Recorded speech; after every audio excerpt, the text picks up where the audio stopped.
My name's Miles Pitcher. I'm the owner of Superior Lending. Today I want to talk to you about what implications those Federal Reserve funds rate raises have in not only mortgages but other areas of our life.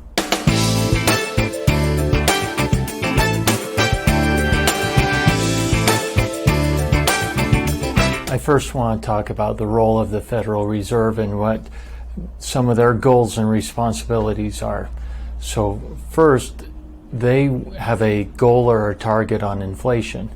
We've seen inflation up around 8.5%, 9.1% year over year. I know you've felt that at the gas pump, the grocery stores, used car, new car market, in many different places. Well, their goal as the Federal Reserve is to get inflation down to around 2%. And in order to do this, they raise the federal funds rate. The federal funds rate, as it raises, that is the money or the rate at which banks can borrow from the Federal Reserve, and it also determines what the prime rate is at, which is the foundation of many of the payments and calculations that we use in calculating what people need to pay on their loans. But as they raise that Fed funds rate, it slows down business, it slows down the economy, and it causes the inflation to come down. So let's look first at car loans. A car loan typically is based on prime rate, which is tied to the Federal Reserve Fed funds rate, and then you take that as the base, and that can fluctuate up and down month to month, and then you add a margin on top of that, and that's what you pay in your car payment. And so as we've seen the Fed funds rate move up, our car loan rates have gone from, I'm sure you remember a few years ago, they were offering car loans at 0% interest. Well, now we're up to high 4s. We're going to move into the 5s. These are much higher, and they're going to have a bigger cost and implication on our clients. In addition to that, you've seen where car prices have gone sky high. So this is a major implication of the Fed raising the Fed funds rate. The next one is consumer debt or credit cards. And the credit card debt has risen so much over the past couple of years. I'm not sure why people are spending so much, but the balances are moving higher and higher and higher, and we have a lot of consumer debt.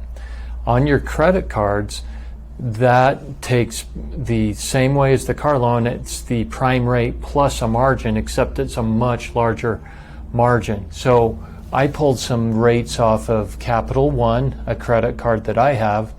So the rate back in January of 2022 was 16.99% on purchases.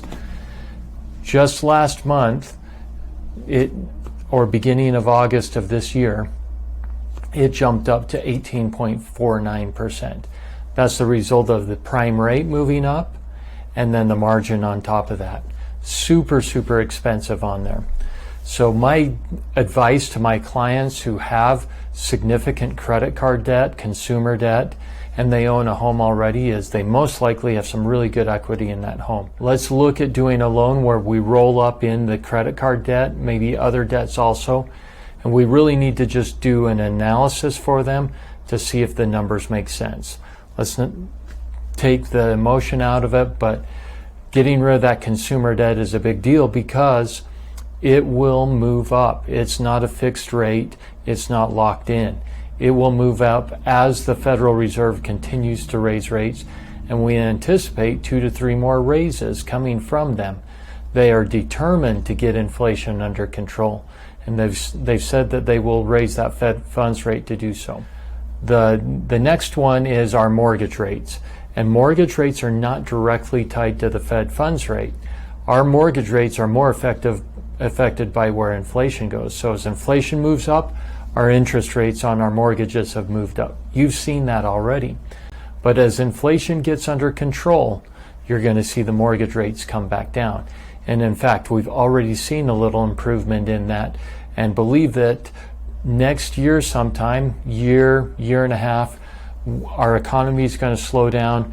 We are going to be refinancing many of our clients who have closed their loans at the high 5s, mid 5s, even low 5s, and helping them get down into a lower monthly payment. In fact, for my clients, I tell them right now, This is a fabulous time to buy a home. If rates move up on you after you buy your home, no problem. You've got your rate locked in. If they move down in the future, believe you me, we will be coming to help you with a strategic refinance plan to lower your monthly payment. Why is it a strategic refinance plan? Because we are going to look at minimizing the closing costs and helping you to lower your monthly payment. Now, another point of why this is a great time to buy a home if you haven't bought one already is that sellers are willing to contribute closing costs to help you. In fact, not just to cover your closing costs, but you can use those to buy down your rate, either temporary or permanent buy down, and even buy out your PMI.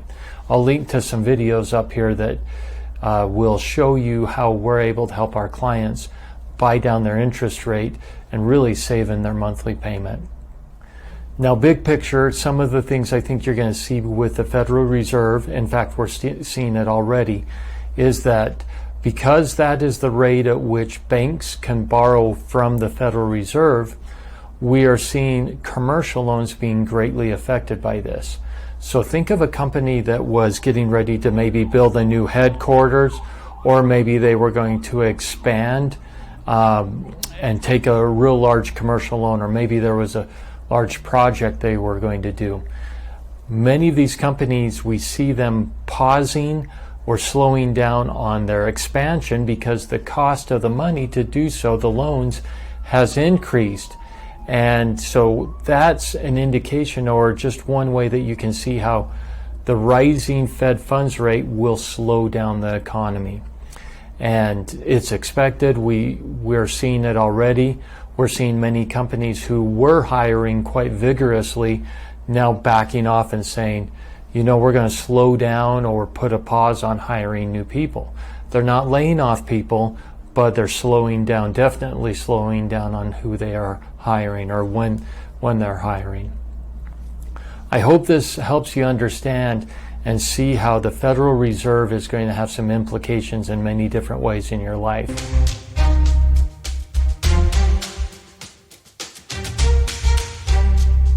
Let's take a look at what rates are doing right now. Today is a particularly interesting day because we just had the Federal Reserve minutes released from the prior meeting. These minutes show the conversation, the details of all the meeting, and we read those to get an idea of what the feeling of the Fed is moving forward.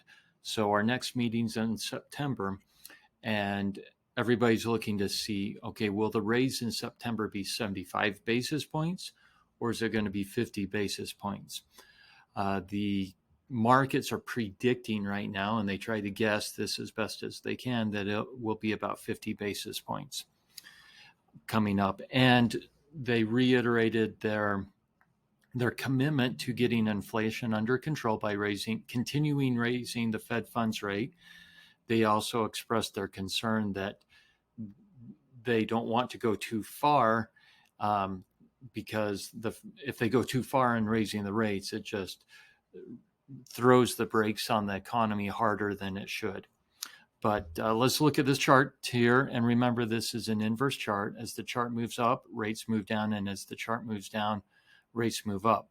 So we've been in this kind of channel that's been tightening, it's been squeezing.